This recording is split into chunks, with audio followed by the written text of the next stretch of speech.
আসসালামু আলাইকুম। বহুদিন পরে একটা ভিডিও বানামু, তে আশা করি আপনারা দেখবেন। মই মুরব্বীরা কইছে যে আগেকার জমানায় টাকা পয়সার খুব মূল্য আছিল। টাকা 1 টাকা থাকলে নাকি বহুত, 2 টাকা থাকলে তো বিশাল ধনী। তে তাই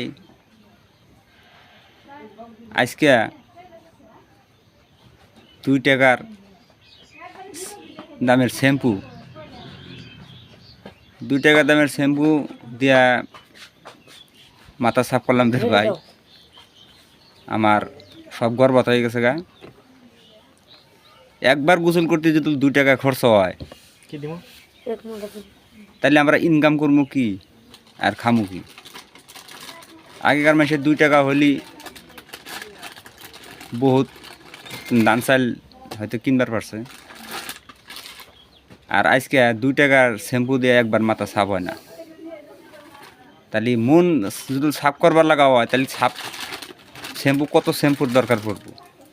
তো ভাই মন ভালো করেন, অবশ্য আমার মনও ভালো করা লাগবো। আর মন ভালো হলে সব কিছু ভালো হবো। আমি